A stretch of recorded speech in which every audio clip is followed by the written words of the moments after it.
The People's Democratic Party (PDP) has commenced the screening of its presidential and governorship aspirants in Abuja for the 2027 general elections, with the exercise marred by internal power struggles within the party. The screening exercise is being conducted under the leadership of the Abdurrahman Mohammed-led National Working Committee of the party, as preparations intensify for the next general elections at PDP Annex, Legacy House, Maitama in Abuja. National Working Committee and National Executive Council Committee of our party, for this responsibility which they bestowed on us.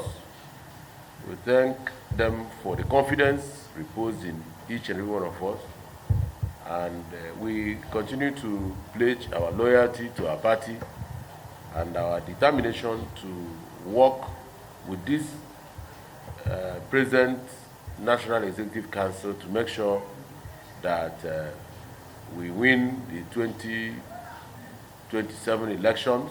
Many aspirants often express confidence after their screening, detailing their compliance with documentation requirements.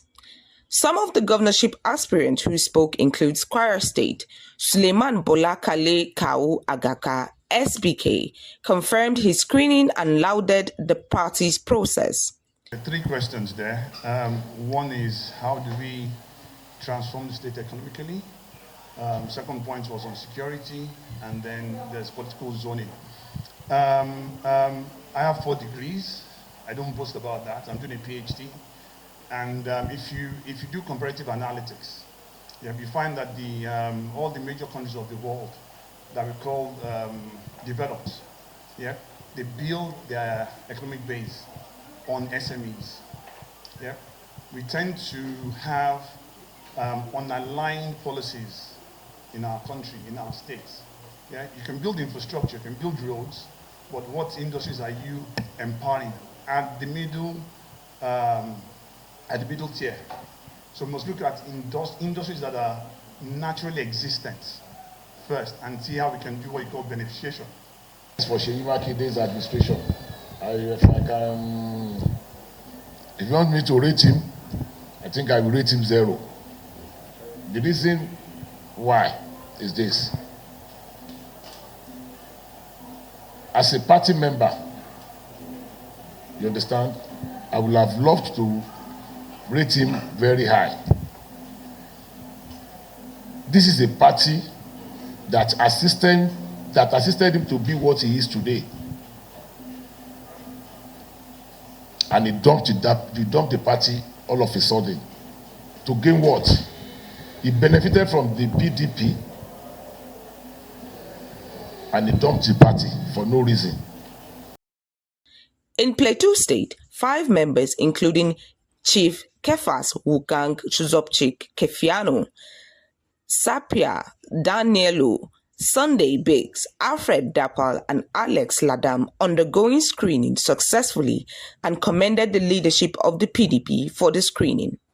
I have had the privilege of pioneering the Safe School program as a coordinator for Plateau State.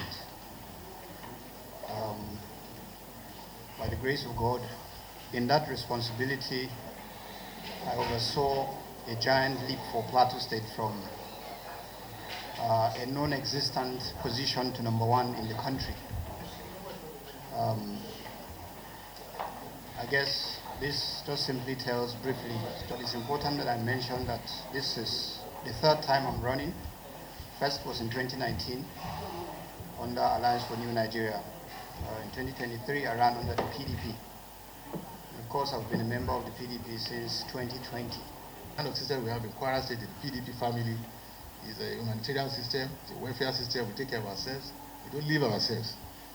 We take care of ourselves whether we're in government or we're not in government. So we are highly prepared. The election is about when you are in touch with your people, then you don't leave them. You keep in touch, you're always with them, you familiarize yourself with them. You cannot do what the government is doing because government has more resources. But your own resources too, as a way you can use it to help the people. For that, we are ready to take back the Kwara State from APC power. And Well, we're all aspirants, so it doesn't mean Dr. Progress is not backing anybody. It's just throw open so that all of us will go to the primary for now. So, why for now? Well, Balaji Abdullah is a former minister, but even with that, I believe with structure on the ground, with number of people that have come to PDP now, I think we are taking over the state. I did my engagement with the people, or my social contract with the people from 2011. I was a member of House of Representatives for good 8 years, and they have tested me, they have trusted me. I have been consistent with my roadmap, with the blueprint that I have, that is people's driven. And I don't just develop a blueprint, but I interact with my constituents. I build the blueprint. It's not just about my ideas, but we have a neat assessment appraisal of what the people want. So you can say there is a demand-driven blueprint. So he's run a government that is driven by propaganda. That's why you say generally people believe he has done well. So you are seeing a government of 90% propaganda, 10% substance. He tells you that he has done smart schools. And of course, we can verify from the state account that 54 billion naira was taken out for 51 smart schools. They do not exist anywhere in Abia State, but you believe they exist. He tells you that there is a rail station built by Yoti. There is none like that. He tells you that he has constructed flyovers in Abia. He doesn't have any. I believe that our campaign will be centered on the grassroots. We believe that the people of this country yearn for a change, and we reflect that change. We understand where they are. We know what they are going through. We are going to speak their language, and they will understand us. I believe that overwhelmingly they will vote for us across this country, regardless of where their governments stand. The screening are part of the preparations for the 2026 gubernatorial elections, aimed at ensuring only qualified candidates proceed to contest elections.